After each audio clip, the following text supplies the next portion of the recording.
don't know what the preconditions for peace might be.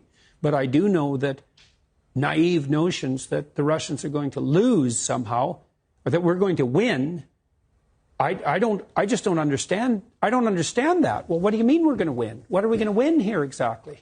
Well, I guess a victory would be that the Russians retreated from Ukraine. With Ukraine in ruins.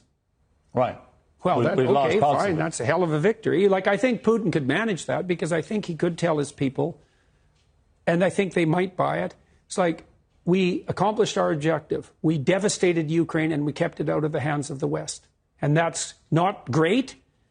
It's not what we'd hoped for, but it's better than the alternative. And I think they would buy that. And I think when Putin went into Ukraine, I thought a bunch of things, which I made a YouTube video about that. People criticized like mad. I thought, okay, well, what's happening here? Oh, I see. His end game for failure is that Ukraine is left in a smoking ruin. Oh, that's a victory. So then he can lose with impunity. Right. So how can we win? We can't win against Vladimir Putin anyways, because you cannot win against someone you cannot say no to. Period. And we can't say no to Putin because we sold our soul for his oil and gas. And we did that to elevate our moral stature in relationship to saving the planet. And so here we are, facing a very dire winter, hoisted on the petard of our own foolishness and moral presumption. We're saving the planet. We'll see. I don't think so. It doesn't look like it to me. And this is the most catastrophic issue here.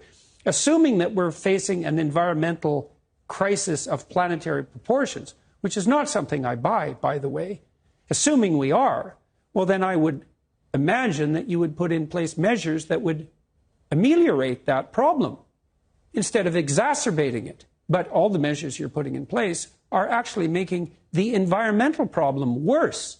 So how is that even vaguely acceptable? And I look at that and I think, oh, I see. It's just like George Orwell said about middle-class socialists 50 years ago. It's not that you love the planet, it's that you hate humanity. So, well, have at her, boys and girls, and we'll see what happens this winter. And it's very terrifying to me, especially here, because your energy prices have gone way out of control, and that's going to hurt a lot of poor people, and certainly around the world as well. The World Bank already estimated that we've put 350 million people into what they call food insecurity. 350 million. That's 3 times as many as the communists managed to kill. Maybe we can manage that in a winter. But the planet has too many people.